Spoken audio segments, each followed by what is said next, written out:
Բարի օր, դուք դիտում եք Կիրակնօրյա հերթապամասը, տաղավարում առաջիկա րոպեներին կաշխատի Սիրակ Օհանյանը։ Այս թողարկման մեջ տեղ գտած կարևոր իրադարձությունները նախ համարոտ։ Վիզաների ազատականացման հեռանկարները օրակարգում, ներքին գործերի նախարարի տեղակալն ընդունել է ԵՄ փորձագիտական երկրորդ առաքելությանը։ Շրջիկ սպասարկման մեքենաներն այս անգամ Արմավիրի և Արագածոտնի մարզերի մի շարք բնակավայրերում էին։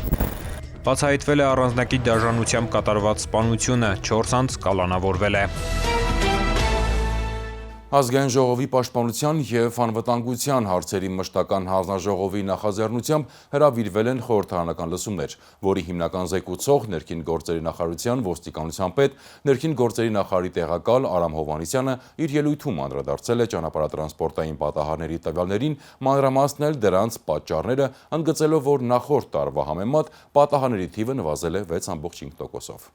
Ազգային ժողովի պաշտպանության և անվտանգության հարցերի մշտական հանձնաժողովի նախաձեռնությամբ ապրիլի 9-ին հրավիրվել են խորհրդարանական լսումներ ճանապարհային երթևեկության անվտանգությունը Հայաստանի Հանրապետությունում թեմայով։ Լսումների մասնակցել են փոխվարչապետ Տիգրան Խաչատրյանը, ներքին գործերի նախարարության ոստիկանության պետ, ներքին գործերի նախարարի տեղակալ Արամ Հովհաննիսյանը, ներքին գործերի նախարարության և Ալ-Շահագար պետական կառույցների, հասարակական կազմակերպությունների ներկայացուցիչներ, հրավիրյալներ։ Ազգային ժողովի պաշտպանության և անվտանգության հարցերի հանձնաժողովի նախագահ Անդրանիկ Քոչարյանը բացման խոսքում նշել է, որ նման թեմայով լսումներ կազմակերպվել են քննարկումների արդյունքում։ Անդրանիկ Քոչարյանը կարևորել է հանրակրթության ոլորտում երթևեկության մշակույթի և վարքագծի ձևավորման անհրաժեշտությունը։ Հիմնական զեկուցող ներքին գործերի նախարարության ոստիկանության պետ, ներքին գործերի նախարարի տեղակալ Արամ Հովհաննիսյանը իր ելույթում անդրադարձել է ճանապարհատրանսպորտային պատահարների վիճակագրական տվյալներին, մանրամասնել դրանց պատճառները, ընդգծելով, որ նախորդ տարվա համեմատ պատահարների թիվը նվազել է 6.5%-ով։ Հայաստանի Հանրապետությունում արձանագրվել է վիճակագրական հաշվառման ենթակա զոհերով և վիրավորներով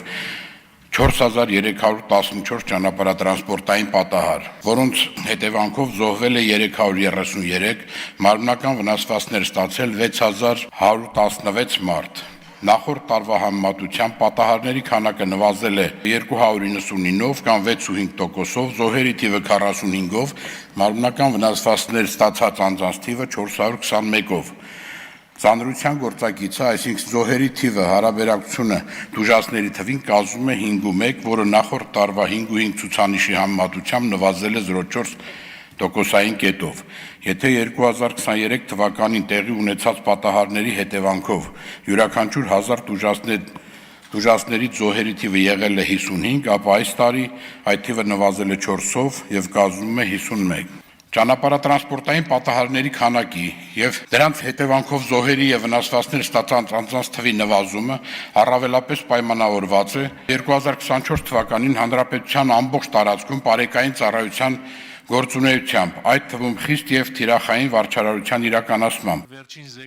Ներքին գործերի նախարարության ոստիկանության պարեկային ծառայության պետի տեղակալ Արամ Չիլինգարյանը մանրամասներ է ներկայացրել ճանապարհատրանսպորտային պատահարների կանխարգելման նպատակով ձեռնարկվելիք միջոցառումների և նախաձեռնությունների մասին։ Քննարկման առարկա են դարձել ճանապարհային անվտանգության ոլորտի խնդիրները և ճանապարհատրանսպորտային պատահարների պատճառները։ Այս համատեքստում կարևորվել է առանձնացված ճանապարհային երթևեկության անվտանգության ռազմավարության, գործունեության ծրագրի և համակարգող մարմնի առկայությունը։ Ընդգծվել է, որ թեպետ պատահարների նվազեցման ուղղությամբ իրականացվող քայլերին, մեր երկրում դեռևս մտահոգիչ է ճանապարհատրանսպորտային պատահարների վիճակագրությունը։ Կարևորվել է այլընտրանքային փոխադրամիջոցների անվտանգ և անխոչնդոտ երթևեկության կազմակերպումը։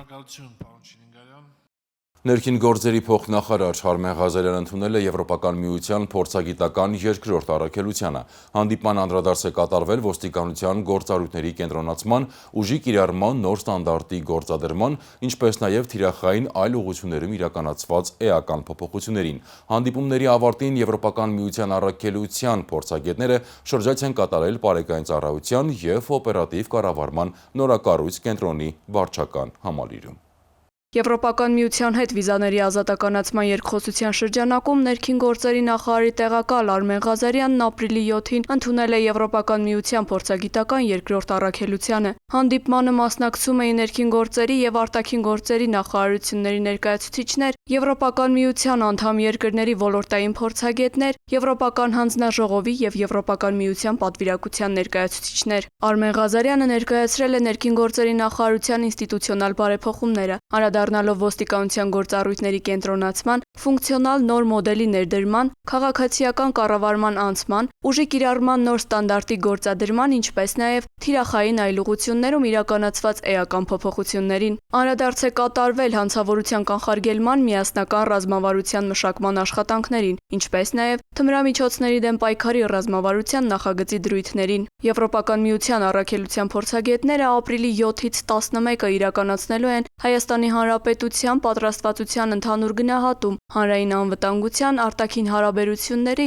և հիմնարար իրավունքների բնագավառում, նպաստելով եվրոպական և միջազգային չափանիշներին համապատասխան բարեփոխումների, ինչպես նաև վիզաների ազատականացման հեռանկարների հենանիշների ձևավորմանը։ Փորձագիտական առաքելության անդամների հետ հանդիպել է նաև քրեական ոստիկանության գլխավոր վարչության պետ, ոստիկանության պետի տեղակալ Վարդան Վարդանյանը։ Ոստիկանության ոլորտի բարեփոխումների շրջանակում Վարդան Վարդանյանը ներկայացրել է քրեական ոստիկանության ձևավորման գործընթացի և ստորաբաժանման առջև դրված խնդիրների վերաբերյալ մանրամասներ, անդրադարձել ստորաբաժանման կառուցվածքին, հանցավորության դեմ պայքարի ուղղություններին և գործիքակազմին։ Քննարկվել են կազմակերպված հանցավորության, թրաֆիքինգի դեմ պայքարի, կիբերհանցավորության, թմրամիջոցների ապօրինի շրջանառության կանխարգելման և միջազգային համագործակցության վերաբերյալ մի շարք հարցեր։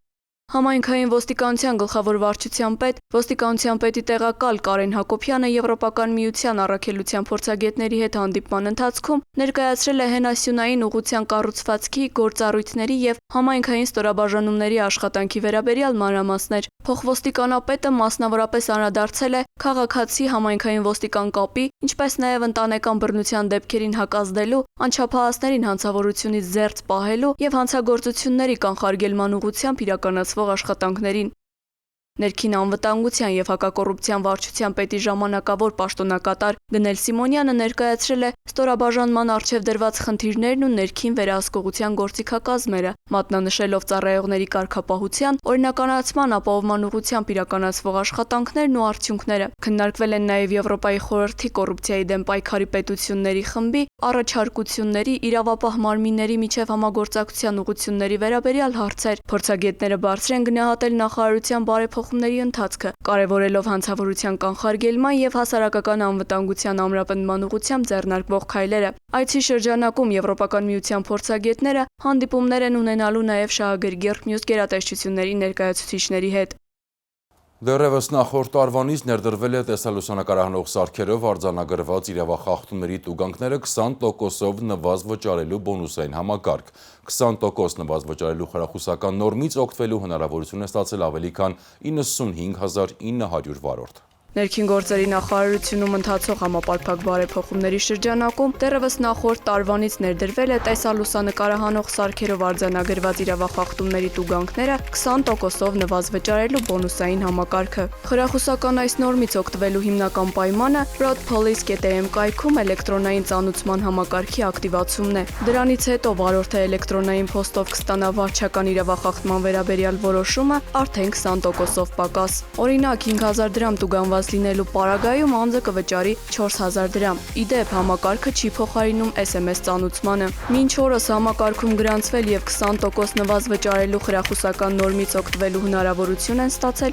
95909 վարորդ։ Բոնուսային բաղադրիչի կիրառմամբ վարչական տույժ նշանակելու վերաբերյալ կայացվել է 285205 որոշում։ Բացի այդ, այժմ առցանց եղանակով ԱՊԱ պայմանագիր կնքելիս, այն է ավտոապահովագրական 1 պատուհան կամ ASVA համակարգի միջոցով ավտոմեքենան ապահովագրելիս պատուհանին կհայտնվի հիշեցում, որ roadpolice.am կայքում գրանցվելու և էլեկտրոնային ծանուցման համակարգը ակտիվացնելու դեպքում տեսալուսանկարահանող սարքերով արձանագրված իրավախախտումներով կայացված որոշումներով տուգանքների համար կվճարեք 20% պակաս։ Հարգելի քաղաքացիներ, անհրաժեշտ է խստորեն պահպանել երթևեկության բոլոր կանոնները, իսկ եթե դրանք խախտելու համար տուգանվել եք, ապա օգտագործեք թվային լուծումները տուգանքները նվազ վճարելու համար։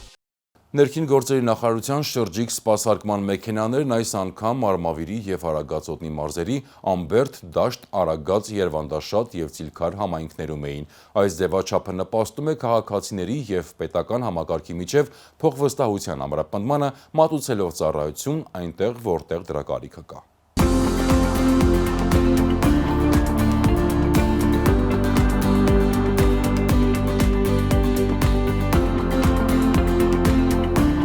Երբեմն ընդամենը մեկ փաստաթղթի փոխարինման համար հարկավոր է այցելել տարածքային բաժիններ, ծախսելով ժամանակ եւ այլ ռեսուրսներ։ Ներքին գործերի նախարարության սպասարկման գրասենյակների շրջիկ ձևաչափով աշխատանքը ուղղված է հենց այդ խնդիրը լուծելուն։ Շրջիկ սպասարկման մեքենաներին այս անգամ Արմավիրի եւ Արագածոտնի մարզերի Ամբերդ, Դաշտ, Արագած, Երվանդաշատ եւ Ծիլքար համայնքներում էին։ ՆԳՆ գրասենյակում նախքան ծառայությունների մատուցումը ստուգվում են բոլոր տեխնիկական սարքավորումները անխափան աշխատանքը ապահովելու նպատակով, որպեսզի քաղաքացիներին կարողանանք ել ավելի որակյալ ծառայություններ մատուցել, քանի որ դա մեր գրասենյակի գերնպատակն է։ Տեսնելով շրջիկ սպասարկման գրասենյակները, քաղաքացիները առաջին հերթին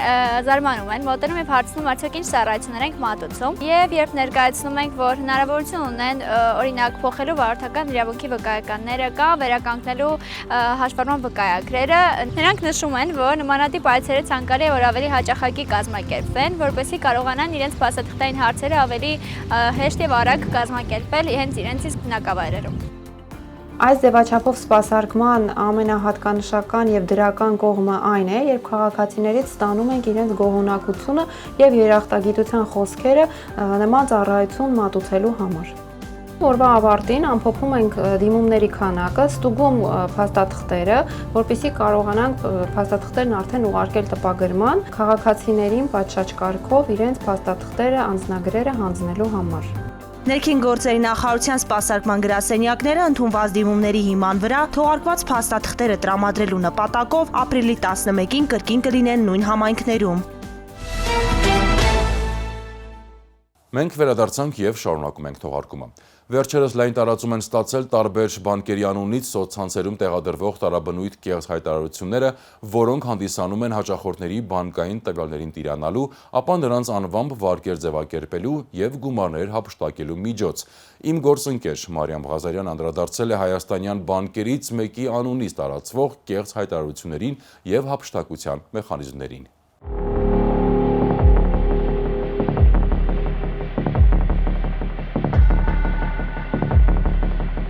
Զեղծարարության զոհ դառնալու համար ինձնից մեծ ջանքեր չի պահանջվում։ Պարզապես պետք է անցնեմ անծանոթ հղմամբ, համապատասխան դաշտերում լրացնեմ անձնական տվյալներս, ապա որպես հաստատում ստացված կոդերը եւ վերջ։ Իմ հաշիվները արդեն զեղծարարի ձեռքում է։ Համացանցը հսկա խաղահրապարակ է, լի զվարճանքներով ու հետաքրքրություններով, նաև թաքնված վտանգներով։ Դրանք հենց կիբերանվտանգության սպառնալիքներն են։ Մեկ անզգույշ քայլ եւ ցանցահենը քեզնից առաջ է։ Վերջին շրջանում ակտիվացել են հատկապես սոցիալ ինժեներինգի միջոցով բանկի հաճախորդների տվյալների շորթումը։ Ցանցահենները այդ տվյալների օգտագործմամբ հաճախորդների փոխարեն մուտք են գործում նրանց ինտերնետ կամ մոբայլ բանկինգներ, տիրանում ֆինանսական միջոցներին, որոշ դեպքերում անգամ վարկային գործարքներ կատարում, ապա փորձում այն դուրս բերել հաճախորդի հաշիվներից եւ օգտագործել տարբեր նպատակներով։ Հիմնական ուղղությունը կարելի ասել, որը այս պահին կիրառվում է, դա սոցիալական ցանցերում տարբեր տեսակի գրավիչ գովազդների միջոցով հաճախորդներին համոզում են, որ կարող եք մուտքագրեք ձեր բանկային տվյալները, գաղտնաբար, PIN կոդ, մեկանգամյա նույնականացման կոդ, որը համակարգն ավտոմատ ուղարկում, որպեսզի եւս մեկ որպես ստուգման միջոց հաճախորդը օգտագործի իր մուտքի համար, եւ ըստ էության այդ տվյալները չգիտակցելով հաճախորդները մուտքագրում են մի տիրույթ, որը չի հանդիսանում բանկի ինտերնետ կամ մոբայլ բանկինգի տիրույթը, այլ հանդիսանում է զեղծարարի կողմից սարքած մի այսպիսի պատուհան, շատ նմանացված գործող բանկային ծրագրերի համակարգերին։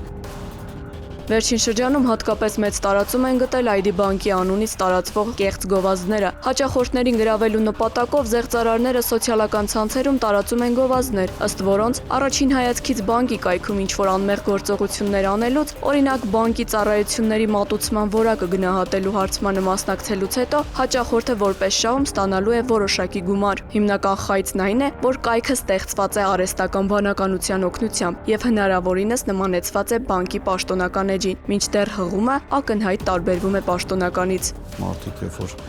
տեսնում են նման գովազդներ, առաջինը որպեսզի հստակ համոզվում են, որ կա այդպիսի բան թե չէ, նախ պետք է մտնեն բանկերի պաշտոնական կայքեր, թող դիմեն զանգերի կոնտակտային կենտրոններ, համոզվելու համար կա այդպիսի բան թե ոչ, որովհետև այդպիսի երևույթներ որպես կանոն չի լինում։ Երկրորդը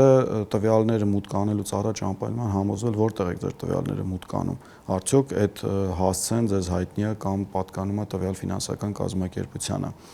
Մյուս կողմից շատ կարևոր է բանկի կողմից ուղարկվող հաղորդագրությունները, մեկ անգամյա OTP SMS-ների բովանդակությունը կարդալ։ Բանկի տեսանկյունից անձը նույնականացման բոլոր փուլերն անցել է, հաճախորդի տեսանկյունից խաբեության զոհ դառնալը դեռ անձի նույնականացում չի, իսկ ինչ անել այդ դեպքում։ Եթե հայտնվել եք զեղծարարի ծուղակում, ապա պետք է դիմել ոստիկանություն եւ փորձել համատեղ դուրս գալ ստեղծված իրավիճակից։ Նշված հանցագործության տեսակը եւս գտնվում է Հայաստանի Հանրապետության ոստիկանության տիրույթում եւ մասնագիտացված ստորաբաժանման կողմից մշտադիտարկվում է իրականացում նշված հանցագործություն կատարող անձանց հայտնաբերելու ուղղությամբ։ Բացի այդ հարկ եմ համարում նշել, որ 2025 թվականի ընթացքում ոստիկանության մասնագիտացված ստորաբաժանման կողմից արդեն իսկ հայտնաբերվել է նշված գործունեությանը օժանդակող անձանց որոշակի շրջանակ, որոնք կազմված փաստաթղթերի հետ ներկայացվել են Հայաստանի Հանրապետության քննչական կոմիտեի համապատասխան ստորաբաժանման աշխատակիցներին քննչական գործողություններ կատարելու նպատակով։ Հարգելի քաղաքացիներ, որևէ մեկին մի տրամադրեք անձնական տվյալներ կամ գաղտնաբառեր, մի անցեք անծանոթ հղումներով, մի վստահեք կասկածելի զանգերին եւ սոցիալական էջերին։ Բանկերի անունից կասկածելի զանգի, նամակի կամ գովազդի դեպքում կապ հաստատեք տվյալ բանկի զանգերի կենտրոնի հետ։ Եթե այնուամենայնիվ հայտնվել եք զեղծարարի թակարդում, դիմեք ոստիկանություն։ Իսկ անցնող շաբաթվա քրեական նորություններին առաջարկում եմ ծանոթանալ մեկ տեսաշարով։ Մարտի 31-ին ժամը 11:17-ին ոստիկանությունը ահազանգած տղամարդը հայտնել է, որ Երևանի Համոսահյան փողոցի թիվ 11 տանը բնակվող ընկերը շուրջ 2 օր է չի պատասխանում հեռախոսազանգերին։ Ահազանգի հետքերով մեկնեցին քրեական ոստիկանության եւ համայնքային ոստիկանության մի շարք ստորաբաժանումների ծառայողներ։ Դեպքի վայրում հայտնաբերվեց միայնակ բնակվող Մարատ Սուվորովի դին։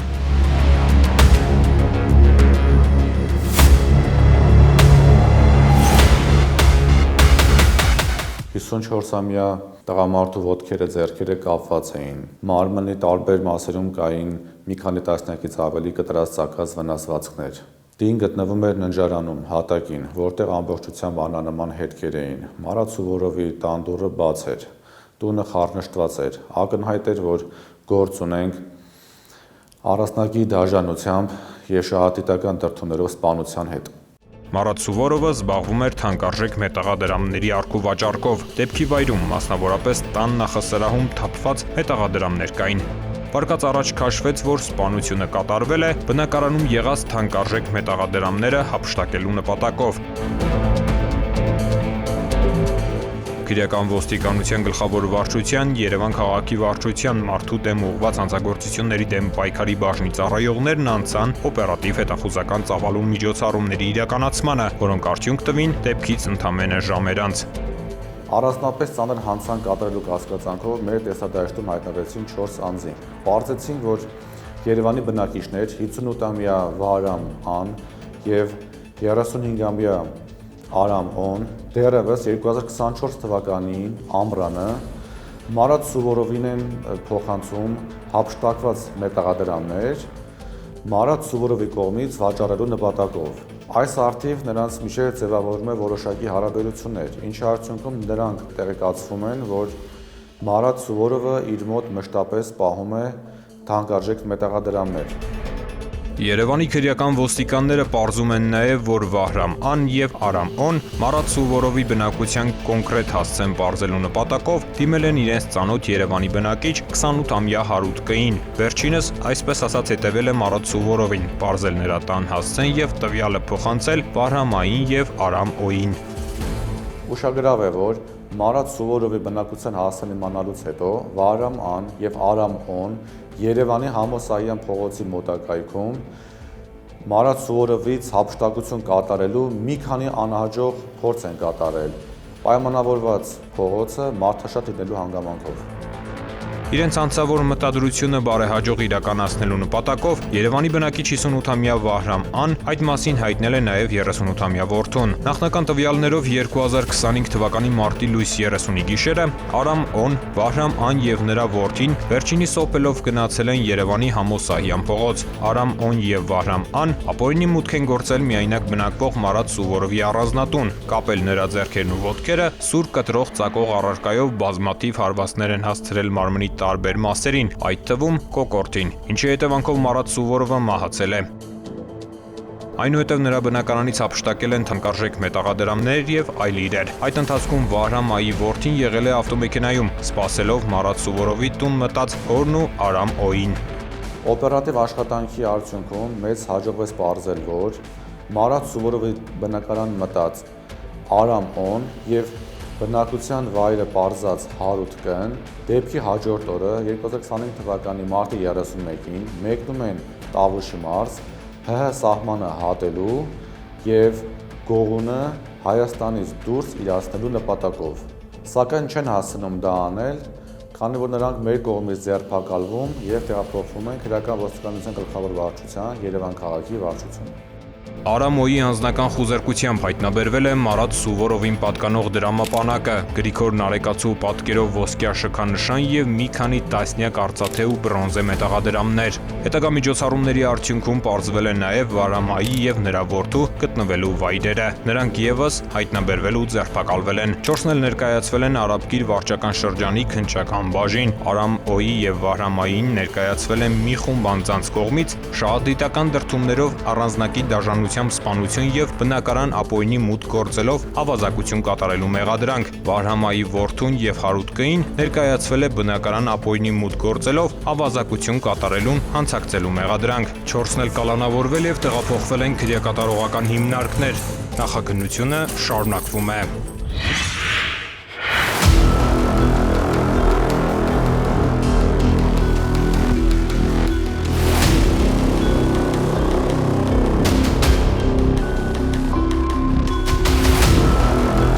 Քրեական ոստիկանության Երևան քաղաքի վարչության պայքարը թմրամոլության եւ թմրամիջոցների անօրինական շրջանառության դեմ շարունակվում է նույն հետևողականությամբ։ Չնայած կառուցվածքային փոփոխություններին այս իմաստով գործառույթները չեն փոխվել։ Պարզապես իրավապահները սկսել են ավելի մեծ ուշադրություն դարձնել խոշոր եւ առանձնապես խոշոր չափի թմրամիջոցների հայտնաբերմանը։ Երևան քաղաքի վարչության թմրամիջոցների անօրինական շրջանառության դեմ պայքարի բաժնի կարևոր գործառույթներից է թմրամոլության եւ ապօրինի թմրաշրջանառության կանխարգելումը, իսկ կանխարգելման լավագույն միջոցը եղել եւ մնում է բացահայտումը։ Ամեն մի բացահայտում, հատկապես երբ գործ ունենք ապօրինի թմրաշրջանառության հետ, կանխում է նույն անձի հանցավոր գործունեությունը, իսկ պատժի անխուսափելիության գաղափարը կյանքի կոչերն ունենում է հանցավորներին զսպող ազդեցություն։ Այս բացահայտումներով նաեւ կանխվում է թմրամոլությունը, թմրամիջոցների փոքր չափաբաժիններով տարածումը, ամեն կոնկրետ դեպքով առգրավվում, այլ կերպ ասած, ապօրինի թմրաշրջանառությունից հանվում է որոշակի քանակով թմրանյութ։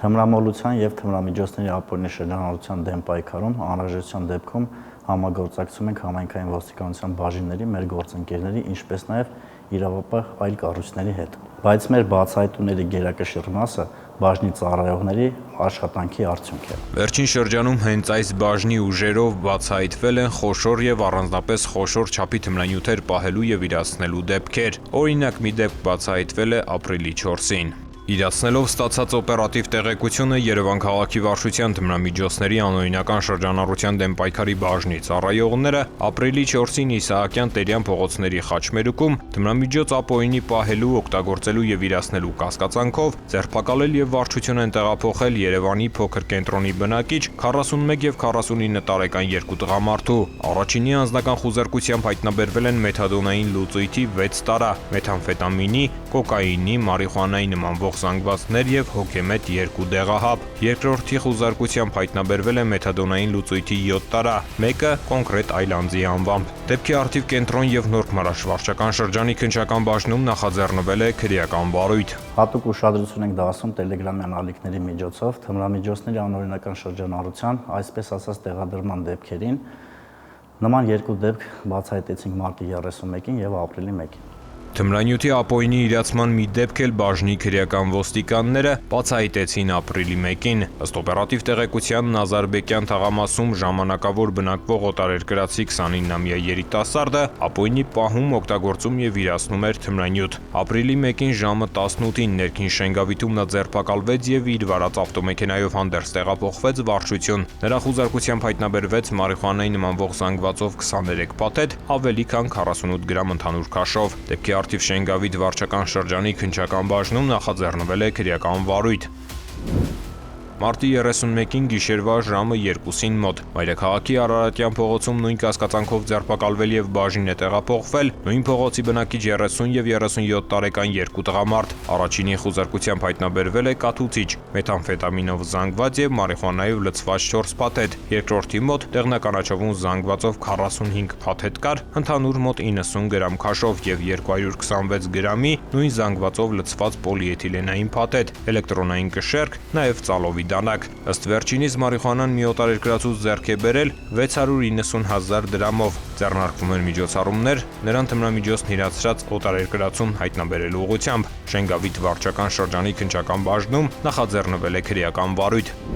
Առանձնապես խոշոր չափի թմրանյութ Մայրաքաղաքի քրեական ոստիկանները հայտնաբերել են նաև մարտի 20-ին։ Այդ օրը ժամը 14:40-ին այս դեպքում միայն թմրամիջոց ապօրինի պահելու եւ օգտագործելու կասկածանքով Դավիթաշենում ձերբակալվեց եւ Վարչություն տեղափոխվեց Շերամի փողոցի բնակիչ 19-ամյա մի երիտասարդ։ Նրա անձնական խուզարկությամբ հայտնաբերվեց առանձնապես խոշոր չափը մի քանի անգամ գերազանցող 70 գրամից ավելի մեթամֆետամինի նմանվող զանգված։ Երիտասարդը հայտնել է, որ փաթեթներում հենց մեթամֆետամին Աչափնյակ եւ Դավթաշեն վարչական շրջանների քննչական բաժնում նախաձեռնվել է քրեական վարույթ։ Բոլոր դեպքերով ձերբակալված անձինք դատանի որոշմամբ կալանավորվել են։ Ծանուցում ենթադրյալ հանցանքի մեջ կասկածվողը կամ մեղադրվողը համարվում է անմեղ, քանի դեռ նրա մեղավորությունը ապացուցված չէ Հայաստանի Հանրապետության քրեական դատավարության օրենսգրքով սահմանված կարգով, դատարանի օրինական ուժի մեջ մտած դատավճռով։ Այս թողարկման համար նախատեսել էինք այսքանը, ես ձեզ հրաժեշտ եմ տալիս հաջողություն։